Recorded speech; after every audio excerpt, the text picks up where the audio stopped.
रहीम। ख्वाजा हैदर अली आतिश की आज हम दूसरी जो है वो गज़ल देख रहे हैं। अब ख्वाजा हैदर अली आतिश मतलब इसमें जो है ना, ये एक बड़े ही खूबसूरत पैराए में अंदाज में वो बयान करते हैं कि ये आरजू थी तुझे गुल के रूबरू करते।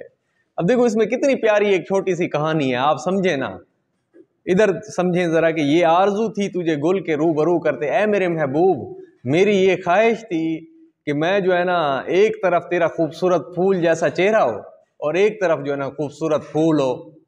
ठीक है, अब दोनों फूल जो है ना वो आमने सामने आ गए, बात फूलों की सुना करते थे, हम भी कभी शेर कहा करते थे।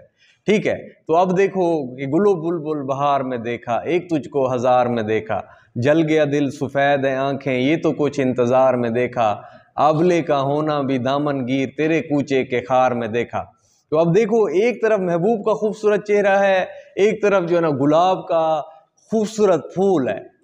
तो अब उसी मुनासबत से उन्होंने कहा है कि बुलबुल फूल की आशिक होती है।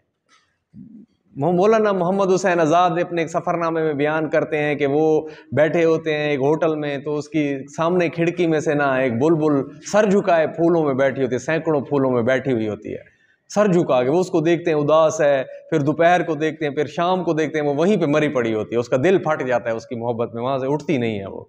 जिस तरह शम्मा के गिर्द परवाना घूमते घूमते अपनी ज़िंदगी ख़त्म कर देता है, जल के खाकस्तार हो जाता है, और चांद को पाने की ख्वाहिश में चकोर उड़ता रहता है और फिर बेदम होकर नीचे गिर पड़ता है। तो ये देखो ये चीज़ें, मतलब कि जिस तरह ये दरख्त होता है, ठीक है, सर्रों का दरख्त है, ठीक है, उसकी फाख्ता आशिक होती है, ये कुछ चीज़ें हैं जो शायरी में इस्तेमाल होती हैं।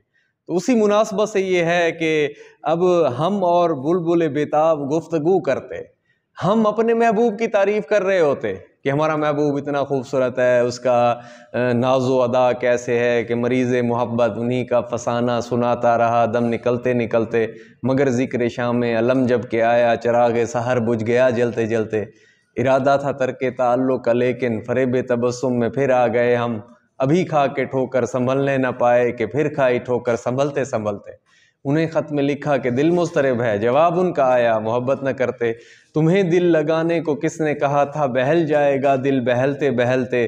ठीक है, तो अब आप ये देखो कि वो अब तारीफ़ कर रहे हैं, ठीक है, वो इस अंदाज में तारीफ़ कर रहा है, लेकिन शायर कहता है कि मेरी जो तारीफ़ है ना, बुलबुल चाहे जितनी तारीफ़ करे वो मेरे महबूब का मुकाबला नहीं कर सकती। मेरा महबूब तो बहुत खूबसूरत है, बहुत खूबसूरत है, नाज़ो अदा है, ठीक है, उसकी शख्सियत है, उसका कोई मुकाबला नहीं कर सकता। अब देखो इस शेर को कि ये आरजू थी तुझे गुल के रूबरू करते, हम और बुलबुल बेताब गुफ्तगू करते, मेरी ये ख्वाहिश थी। अब देखो इसी शेर के तनाजुर में पूरी कहानी आपको समझ आ जाएगी।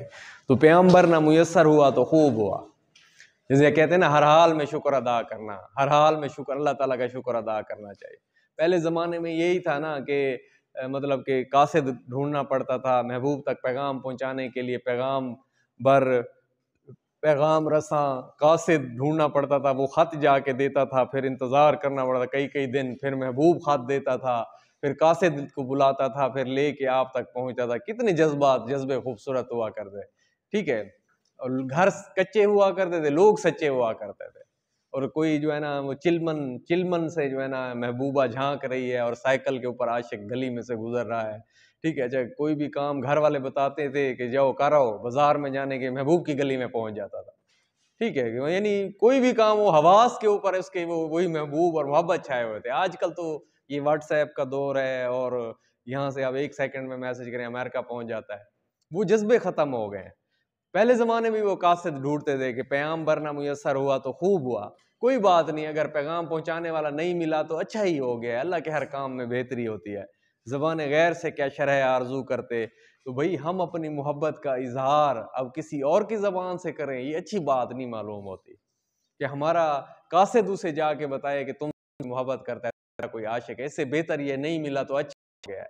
ठीक है, ज़बान गैर से, गैर की ज़बान से, क्योंकि ये कासिद जो है वो गैर ही हुआ हमारे लिए, और शरह आरजू करते, अपनी आरजुओं की तशरीह करते, यानी हमारी मोहब्बत का अहवाल वजाहत तशरीह तोज़ीह करके वो बताता कि तुमसे फ़लाँ जो है ना वो बहुत मोहब्बत करता है, तो उससे बेहतर है मिला ही नहीं, अच्छा हो गया। हाँ, जब कभी मौका मिला तो फिर हम खुद जो है ना वो मतलब उसको कह देंगे। अब मेरी तरह माहो मेहर भी है आवारा। अब जब इंसान खुद मतलब कि जैसा होता है ना उसको वैसे लोग नजर आते हैं। अगर सच्चा इंसान हो उसको सारे सच्चे दुनिया सच्ची नजर आती है। अगर वो झूठा है उसको सारी दुनिया झूठी नजर आती है। ठीक है, अगर खुश है सारी दुनिया खुश नजर आती है, अगर उदास है सारी दुनिया उदास नजर आती है।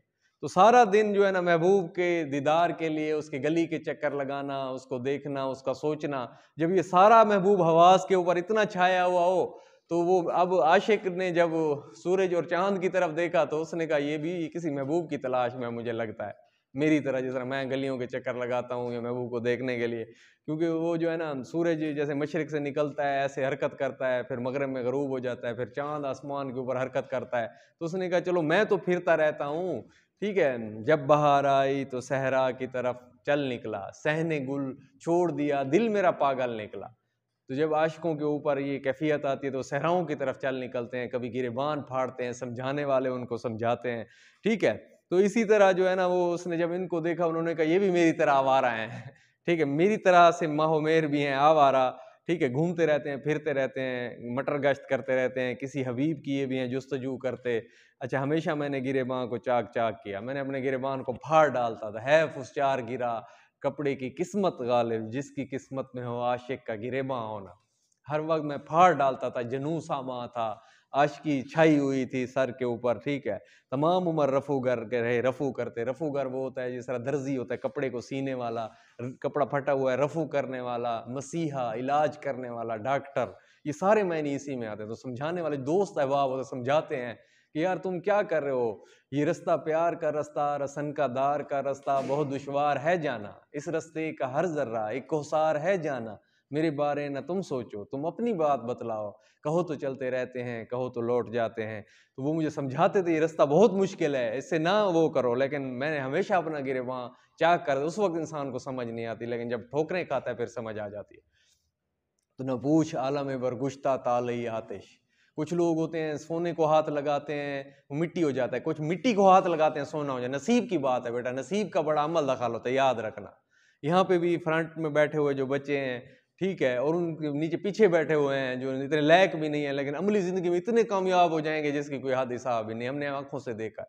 बाजू का बहुत लायक बंदे रह जाते हैं, बहुत बाजू का नॉर्मल बंदे, नलायक बंदे जो है ना वो बहुत, वो जो है नसीब की बात होती है, ठीक है। तो कोई कारोबार करता है इंसान, किसी का चमक उठता है, नसीब की बात है, कोई ऐसे बैठा हुआ होता है, नसीब वो है। अब शायर भी वो अपनी यही कहता है, शायर की वो देखो वो कहता है कि मेरी मेरी बदकिस्मती बदनसीबी का क्या पूछते हो, ठीक है।